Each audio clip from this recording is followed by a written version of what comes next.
ఓం శాంతి. ఈరోజు మురళి 7 జనవరి 2025. బాబా చెప్తున్నారు, మధురమైన పిల్లల్లారా, మీరు స్వయాన్ని సంగంయుగ బ్రాహ్మణులుగా భావిస్తే సత్యుగ వృక్షం కనిపిస్తుంది. మీరు అపారమైన ఖుషీలో ఉంటారు. ప్రశ్న: ఎవరు జ్ఞానంలో ఆసక్తి గల పిల్లలుగా ఉంటారో వారి గుర్తులు ఎలా ఉంటాయి?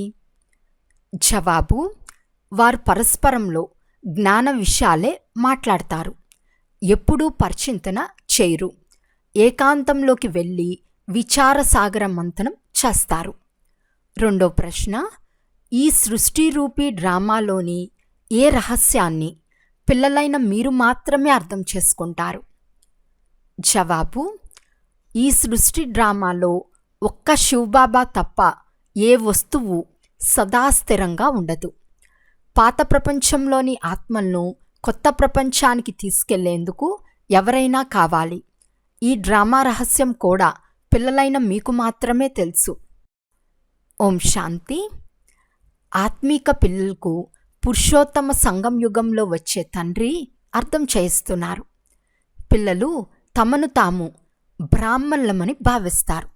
స్వయాన్ని బ్రాహ్మణులమని భావిస్తున్నారా, లేక ఇది కూడా మర్చిపోతున్నారా? బ్రాహ్మణులు తమ కులాన్ని ఎప్పుడు మర్చిపోరు. మీకు కూడా మేము బ్రాహ్మణులము అని తప్పకుండా గుర్తుండాలి.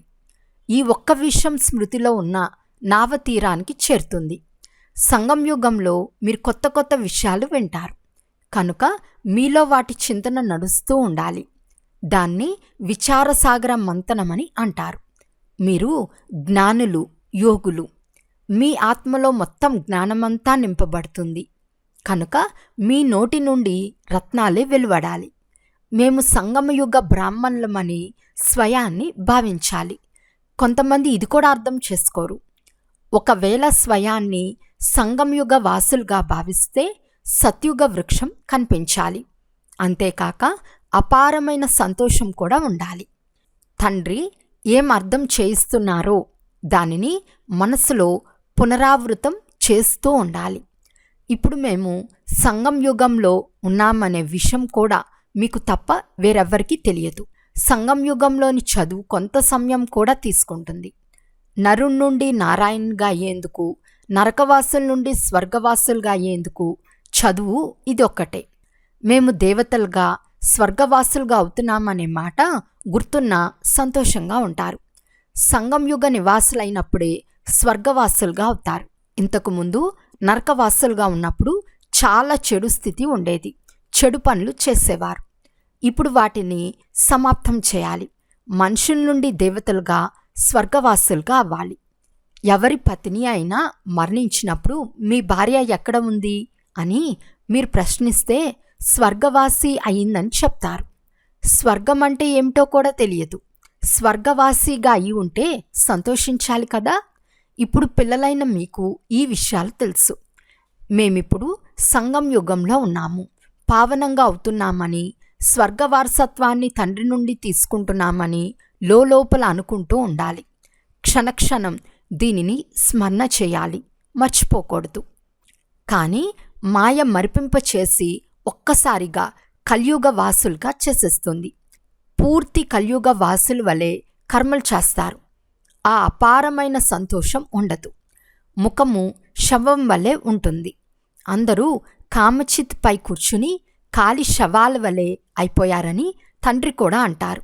మేము మనుషుల నుండి దేవతలుగా అవుతున్నామని మీకు తెలుసు కనుక ఆ ఖుషి ఉండాలి కదా. అందువల్లనే అతీంద్రియ సుఖం యొక్క అనుభూతిని అడగాలి అంటే గోపికలను అడగమని గాయనముంది. మేము ఆ అనుభూతిలో ఉన్నామా అని మీ మనసును మీరే ప్రశ్నించుకోండి. మీరు ఈశ్వర్య మిషన్ కదా. ఈశ్వర్య మిషన్ ఏ పని చేస్తుంది? మొదట శూద్రుల నుండి బ్రాహ్మణులుగా, బ్రాహ్మణుల నుండి దేవతలుగా చేస్తుంది. మేము బ్రాహ్మణులమని మర్చిపోరాదు. ఆ బ్రాహ్మణులైతే వెంటనే మేము బ్రాహ్మణులమని అంటారు. వారు గర్భచనితులు, మీరు ముఖవంశావళి. బ్రాహ్మణులైన మీకు చాలా నష ఉండాలి. బ్రహ్మభోజనం అని మహిమ కూడా ఉంది. మీరు ఎవరికైనా బ్రహ్మభోజనాన్ని తినిపించినట్లయితే మేము పవిత్ర బ్రాహ్మణుల చేతి నుండి తింటున్నామని ఎంతో సంతోషపడతారు. మనసా వాచా కర్మణ ఎంత పవిత్రంగా ఉండాలి. ఏ అపవిత్ర కర్తవ్యం చేయరాదు. కొంత సమయం పడుతుంది. జన్మతః ఎవ్వరూ అవ్వలేరు. భలే ఒక్క సెకండ్లో జీవన్ముక్తి అనే గాయనం ఉంది. తండ్రి పిల్లలుగా అయ్యారు అంటే ఆస్తి లభించినట్లే. ఇతడు ప్రజాపిత బ్రహ్మ, శివుని కుమారుడు అని ఒక్కసారి గుర్తించి ఉంటే చాలు. ఆ నిశ్చయం కలిగిన వెంటనే వారసులుగా అవుతారు. ఒకవేళ మళ్ళీ ఏదైనా అకర్తవ్యం చేసినట్లయితే చాలా శిక్షలు అనుభవించవలసి వస్తుంది. కాశీ కల్వట్ గురించి అర్థం చేయించినట్లు శిక్షలు అనుభవించటం ద్వారా లెక్కాచారం సమాప్తమవుతుంది. ముక్తి కొరకే కాశీలో కత్తుల బావిలో దూకేవారు. ఇక్కడ ఇలాంటి విషయాలేవీ లేవు. నన్నొక్కరినే స్మృతి చేయండి అని శివబాబా పిల్లలకు చెప్తున్నారు. ఎంత సులభం. అయినా అనేక మాయా చక్రాలు వచ్చేస్తాయి. మీ ఈ యుద్ధం అన్ని యుద్ధాల కంటే ఎక్కువ సమయం నడుస్తుంది. బాహుబల యుద్ధం ఇంత సమయం నడవదు. మీరు వచ్చినప్పటి నుండి యుద్ధం ప్రారంభమైంది. పాతవారితో ఎంత యుద్ధం జరుగుతుంది, కొత్తగా వచ్చే వారితో కూడా నడుస్తుంది. ఆ యుద్ధంలో కూడా మరణిస్తూ ఉంటారు. ఇతరులు వచ్చి చేరుతూ ఉంటారు. ఇక్కడ కూడా మరణిస్తూ ఉంటారు. వృద్ధి కూడా జరుగుతూ ఉంటుంది. వృక్షం తప్పకుండా పెద్దదిగా అవ్వవలసిందే. వారు తండ్రి కూడా అయినారు, సుప్రీం టీచర్ కూడా అయినారు, సద్గురు కూడా అయినారు అనేది గుర్తుండాలని బాబా మధురాతి మధురమైన పిల్లలకు అర్థం చేస్తున్నారు. కృష్ణుని సద్గురు, తండ్రి, టీచర్ అని అనరు. అందరికీ కళ్యాణం చేయాలనే ఆసక్తి మీలో ఉండాలి. మహారథి పిల్లలు సర్వీస్ చేస్తూ ఉంటారు. వారికైతే చాలా సంతోషం ఉంటుంది. ఎక్కడి నుండి ఆహ్వానం లభిస్తుందో అక్కడకు పరుగులు పెడుతూ ఉంటారు. ప్రదర్శిని సర్వీస్ కమిటీలో కూడా మంచి మంచి పిల్లలే ఎన్నుకోబడతారు. వారికి ఆదేశాలు లభిస్తాయి. సర్వీస్ చేస్తూ ఉంటే మీరు ఈశ్వర్య మిషన్కు చెందిన మంచి పిల్లలని అంటారు. మీరు చాలామంది సర్వీస్ చేస్తారని తండ్రి కూడా సంతోషిస్తారు. మేం సర్వీస్ చేస్తున్నామా అని మీ మనసును మీరే ప్రశ్నించుకోండి. ఆన్ గాడ్ ఫాదర్లీ సర్వీస్ అని చెప్తారు. గాడ్ ఫాదర్ సర్వీస్ ఏది? మన్మనా భవ అను సందేశాన్ని అందరికీ ఇవ్వండి. అంతే. ఆది మధ్యాంతాల జ్ఞానం మీ బుద్ధిలో ఉంది. మీ పేరే స్వదర్శన చక్రధారులు కనుక దాని చింతన నడవాలి. స్వదర్శన చక్రం ఎప్పుడూ ఆగదు. మీరు చైతన్యమైన లైట్ హౌస్లు. మీ మహిమ చాలా గాయనం చేయబడుతుంది. బేహద్ తండ్రి మహిమ కూడా మీరు తెలుసుకున్నారు. వారు జ్ఞానసాగర్లు, పతిత పావన్లు. గీతా భగవంతుడు వారే. జ్ఞాన యోగాల బలం ద్వారా ఈ కార్యాన్ని చేయిస్తారు. ఇందులో యోగబలం యొక్క ప్రభావం చాలా ఉంది. భారతదేశ ప్రాచీన యోగం ప్రసిద్ధమైనది. అది మీరు ఇప్పుడే నేర్చుకుంటున్నారు. సన్యాసులైతే హఠయోగులు. వారు పతిత పావనులను పావనంగా చేయలేరు. జ్ఞానం ఒక్క తండ్రి వద్ద మాత్రమే ఉంది. జ్ఞానం ద్వారా మీరు జన్మ తీసుకుంటారు. గీతను తల్లి తండ్రి అని అంటారు. మాతాపితలు కదా. మీరు శివబాబా పిల్లలు. మీరు మాతాపితలు కావాలి కదా. మనుషులు మాతాపితలని గానం చేస్తారు, కానీ అర్థం తెలియదు. దీని అర్థం ఎంత గూహ్యమైనదో తండ్రి అర్థం చేస్తున్నారు. గాడ్ ఫాదర్ అని అంటారు. మళ్ళీ మాతాపిత అని ఎందుకంటారు? సరస్వతి ఉంది, కానీ వాస్తవానికి సత్యమైన తల్లి పుత్రుడైన బ్రహ్మయే అని బాబా అర్థం చేయించారు. సాగరం మరియు బ్రహ్మపుత్ర నది మొట్టమొదట వీరి కలయిక జరుగుతుంది. బాబా ఇతనిలో ప్రవేశిస్తారు. ఇవి ఎంతటి సూక్ష్మమైన విషయాలు! చింతన చేసేందుకు ఈ విషయాలు చాలామంది బుద్ధిలో ఉండవు. తక్కువ పదవిని పొందేవారు పూర్తి తక్కువ బుద్ధి ఉంటుంది. స్వయాన్ని ఆత్మగా భావించమని వారి కొరకు తండ్రి మళ్ళీ మళ్ళీ చెప్తారు. ఇది సులభం కదా. ఆత్మలమైన మన తండ్రి పరమాత్మ. నన్ను ఒక్కరినే స్మృతి చేసినట్లయితే వికర్మలు వినాశనం అవుతాయని వారు ఆత్మలైన మీకు చెప్తున్నారు. ఇది ముఖ్యమైన విషయం. మందబుద్ధి కలిగిన వారు పెద్ద విషయాలను అర్థం చేసుకోలేరు. కనుకనే మన్మనా భవ అని గీతలో కూడా ఉంది. బాబా, స్మృతియాత్ర చాలా కష్టమైంది, క్షణక్షణం మర్చిపోతాము, ఏదో ఒక పాయింట్పై ఓడిపోతాము అని అందరూ బాబాకు రాస్తారు. ఇది మాయకు మరియు ఈశ్వర్య సంతానానికి మధ్య జరిగే బాక్సింగ్. దీనిని గురించి ఎవ్వరికీ తెలియదు. మాయపై విజయం పొంది కర్మాతీత స్థితిలోకి వెళ్ళాలని అర్థం చేయిస్తారు. మొట్టమొదట మీరు కర్మ సంబంధంలోకి వచ్చారు. అందులో వస్తూ వస్తూ మళ్ళీ మీరు అర్ధకల్పం తర్వాత కర్మ బంధనంలోకి వచ్చారు. మొట్టమొదట మీరు పవిత్ర ఆత్మలుగా వచ్చారు. సుఖ దుఃఖాల కర్మబంధనం ఉండేది కాదు. తర్వాత సుఖ సంబంధంలోకి వచ్చారు. మేము సంబంధంలో ఉండేవారము, ఇప్పుడు దుఃఖంలో ఉన్నాము. మళ్ళీ తప్పకుండా సుఖంలో ఉంటామని కూడా ఇప్పుడు మీకు తెలుసు. కొత్త ప్రపంచం ఉన్నప్పుడు అధిపతులుగా ఉండేవారము, పవిత్రంగా ఉండేవారము. ఇప్పుడు పాత ప్రపంచంలో పతితులుగా ఉన్నాము. మళ్ళీ మనమే దేవతలుగా అవుతాము. కనుక ఇది గుర్తు చేసుకోవాలి కదా.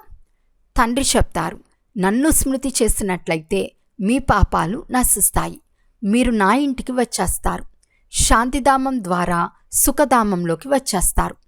మొట్టమొదట ఇంటికి వెళ్ళాలి. తండ్రి చెప్తున్నారు, నన్ను స్మృతి చేసినట్లయితే మీరు పవిత్రంగా అవుతారు.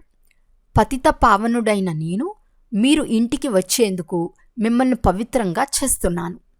ఇలా స్వయంతో మాట్లాడుకోవాల్సి ఉంటుంది. దాదాపు ఇప్పుడు చక్రం తప్పకుండా పూర్తి అవుతుంది. మేము ఇన్ని జన్మలు తీసుకున్నాము.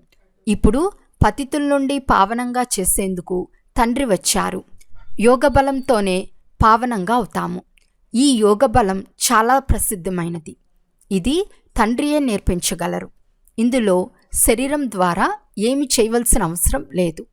కనుక పూర్తి రోజంతా ఈ విషయాల గురించి మందనం చేయాలి.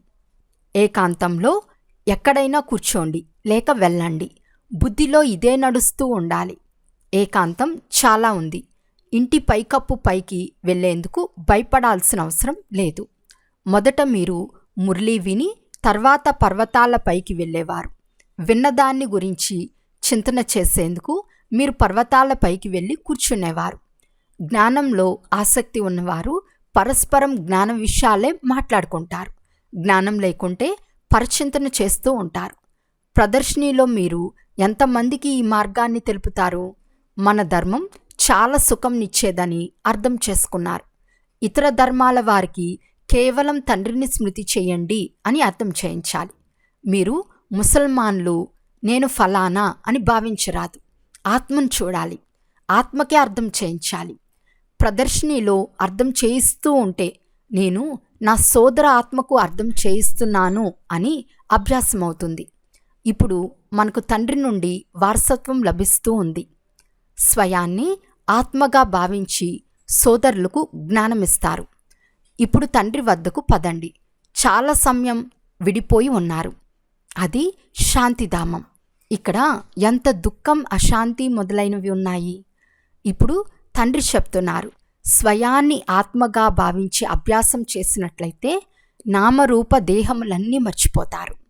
ఫలానా వారు ముసల్మాన్లు అని ఎందుకు భావిస్తారు? ఆత్మగా భావించి అర్థం చేయించండి. ఈ ఆత్మ మంచిదా లేక చెడ్డదా అని అర్థం చేసుకోగలరు. చెడు నుండి దూరంగా తొలగిపోవాలని ఆత్మ గురించే చెప్పబడుతుంది. ఇప్పుడు మీరు బేహద్దు తండ్రి పిల్లలు. ఇక్కడ పాత్రను అభినయించారు. ఇప్పుడు మళ్ళీ వాపస్ వెళ్ళాలి, పావనం అవ్వాలి. తండ్రిని తప్పకుండా స్మృతి చేయాల్సి వస్తుంది. పావనంగా అయితే పావన ప్రపంచానికి అధికారులుగా అవుతారు. ప్రతిజ్ఞ చేయవలసి ఉంటుంది. తండ్రి కూడా ప్రతిజ్ఞ చేయమని అంటారు. బాబా యుక్తి కూడా తెలుపుతారు. ఆత్మలైన మీరు సోదరులు. శరీరంలోకి వస్తే సోదరీ సోదరులు. సోదరీ సోదరులు ఎప్పుడూ వికారాల్లోకి వెళ్ళరు. పవిత్రంగా అయి తండ్రిని స్మృతి చేయటం వలన మీరు విశ్వానికి అధిపతులుగా అవుతారు. మాయతో ఓడిపోయినా మళ్ళీ లేచి నిల్చోండి. ఎంత బాగా నిల్చుంటే అంత ప్రాప్తి అవుతుంది. లాభ నష్టాలుంటాయి కదా. అర్ధకల్పం జమ అవుతుంది. మళ్ళీ రావణ రాజ్యంలో నష్టమైపోతుంది. లెక్కాచారం కదా. గెలవటం అంటే జమ, ఓడిపోవటం అంటే నష్టం. కనుక స్వయాన్ని పూర్తిగా పరిశీలించుకోవాలి. తండ్రిని స్మృతి చేస్తే పిల్లలైన మీకు సంతోషం కలుగుతుంది. వారు కేవలం మహిమ చేస్తారు, కొంచెం కూడా తెలివిలేదు. అన్ని పనులు తెలివిహీనులై చేస్తారు. మీరు పూజలు మొదలైనవి చేయరు, మహిమైతే చేస్తారు కదా. ఆ ఒక్క తండ్రి భక్తికే అవ్యభిచారి భక్తి అని మహిమ ఉంది. తండ్రి వచ్చి పిల్లలైన మిమ్మల్ని స్వయంగా చదివిస్తారు. మీరు ప్రశ్నలు అడిగే అవసరమే లేదు. చక్రం స్మృతిలో ఉండాలి. మనం మాయపై విషయం ఎలా పొందుతామో, మళ్ళీ ఓడిపోతామో అర్థం చేసుకోవాలి. ఓడిపోతే 100 రెట్లు శిక్ష లభిస్తుందని తండ్రి అర్థం చేయిస్తారు. సద్గురువును నిందింప చేయకండి అని తండ్రి చెప్తున్నారు. లేకుంటే స్వర్గంలో స్థానం లభించదు. ఇది సత్యనారాయణ కథ. దీనిని గురించి ఎవ్వరికీ తెలియదు. గీతను, సత్యనారాయణ కథను వేరు చేశారు. నరుణ్ నుండి నారాయణ్గా అయ్యేందుకు ఈ గీత ఉంది.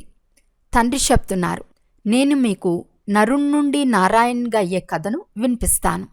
దీనిని గీత అని కూడా అంటారు. అమర్నాథుని కథ అని కూడా అంటారు. 3వ నేత్రాన్ని ఆ తండ్రియే ఇస్తారు. మనం దేవతలుగా అవుతామని కూడా మీకు తెలుసు. కనుక గుణాలు కూడా తప్పకుండా కావాలి. ఈ సృష్టిలో ఏ వస్తువు సదా స్థిరంగా ఉండదు. సదా స్థిరంగా ఉండేవారు ఒక్క శివబాబా మాత్రమే. మిగిలిన వారంతా క్రిందకి రావాల్సిందే.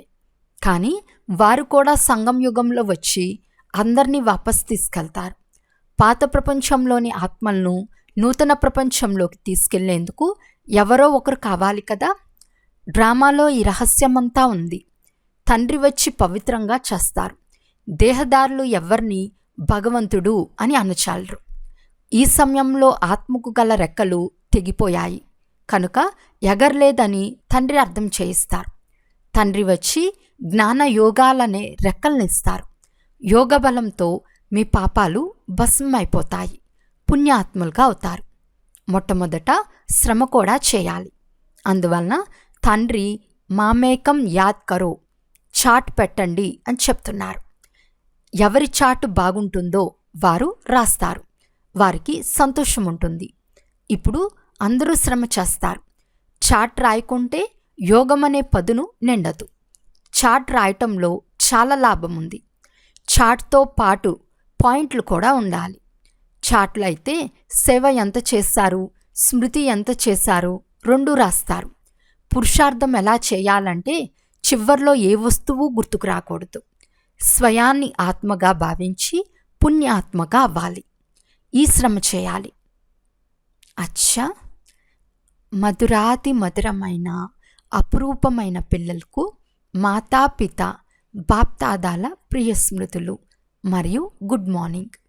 ఆత్మీక పిల్లలకు ఆత్మీక తండ్రి నమస్తే. ఆత్మీక తండ్రికి ఆత్మీక పిల్లల యొక్క ప్రియ స్మృతులు మరియు నమస్తే నమస్తే నమస్తే. ధారణ కొరకు ముఖ్య సారం.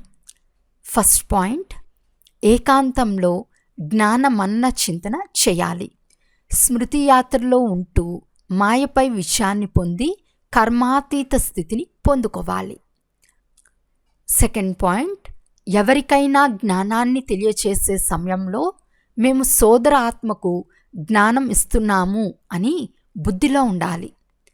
నామరూప దేహములను మర్చిపోవాలి. పావనులుగా అగుటకు ప్రతిజ్ఞ చేసి పావనులై పావన ప్రపంచానికి యజమానులుగా అవ్వాలి. వరదానము: స్వయం పట్ల ఇచ్ఛామాత్రం అవిద్యగా అయి తండ్రి సమానంగా అఖండ దాని పరోపకారీ భవ. బ్రహ్మబాబా తన సొంత సమయాన్ని కూడా సేవ కొరకే ఇచ్చారు. స్వయం నిరహంకారిగా అయి పిల్లలను గౌరవించారు. చేసిన పనికి లభించిన పేరు యొక్క ప్రాప్తిని కూడా త్యాగం చేశారు. పేరు, గౌరవము, కీర్తి అన్నిట్లో పరోపకారిగా అయ్యాడు. తన పేరును త్యాగం చేసి ఇతరుల పేరును ప్రఖ్యాతం చేశాడు. స్వయాన్ని సదా సేవాదారిగానే ఉంచుకుని పిల్లలను యజమానిగా చేశాడు. సొంత సుఖం పిల్లల సుఖంలో ఉందని భావించాడు. ఇలా తండ్రి సమానం ఇచ్చామాత్రం అవిద్య అనగా మస్త్ ఫకీర్గా అయి అఖండ దానిగా పరోపకారిగా అయితే విశ్వకళ్యాణ కార్యంలో తీవ్ర వేగం వచ్చేస్తుంది. కేసులు కథలు సమాప్తమైపోతాయి. స్లోగన్: జ్ఞానము, గుణాలు మరియు ధారణలో సింధువుగా అవ్వండి, స్మృతిలో బిందువుగా అవ్వండి. అచ్చా. ఓం శాంతి.